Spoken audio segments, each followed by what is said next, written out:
Every day, trains weighing hundreds of tons move from one track to another without stopping. But how can solid steel rails change direction beneath a moving train? The answer is a specially designed section of railway called a set of points, also known as a railway switch or turnout. Unlike ordinary track, points contain two thin movable rails called switch rails. These sit alongside two fixed rails known as stock rails. When the route is changed, the switch rails move sideways by a small distance.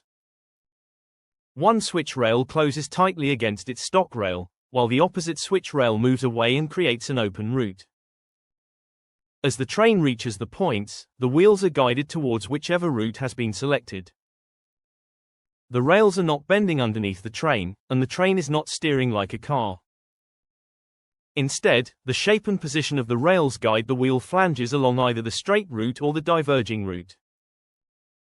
The switch rails are only the beginning of the journey through a set of points. Further along, one rail must cross through another so the two possible routes can separate. This section is known as the crossing. A carefully shaped crossing nose, together with the surrounding wing rails and check rails, guides the wheels safely through the small gaps in the running rails. For a brief moment, part of the wheel passes across a gap, while the rest of the wheel and the opposite wheel set remain supported and correctly guided. This is one reason passengers sometimes hear a louder click or feel a slight movement when their train passes through a junction. Before a train reaches the points, the moving rails must be completely closed, secured and confirmed in the correct position. If the points are not properly set and locked, the train must not be allowed to proceed normally over them. Some points are operated remotely using powered equipment, while others in less frequently used locations may be operated manually. Because the switch rails move and train wheels repeatedly pass over the crossing, points experience heavy wear and require careful inspection and maintenance. Even a small obstruction between a switch rail and its stock rail can prevent the points from closing correctly.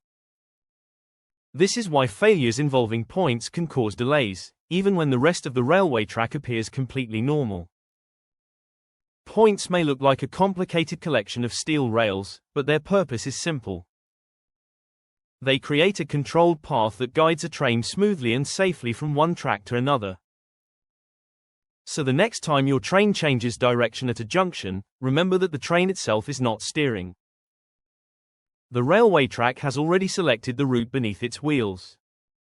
Subscribe to Trackside Explained for more clear explanations of how Britain's railway track really works.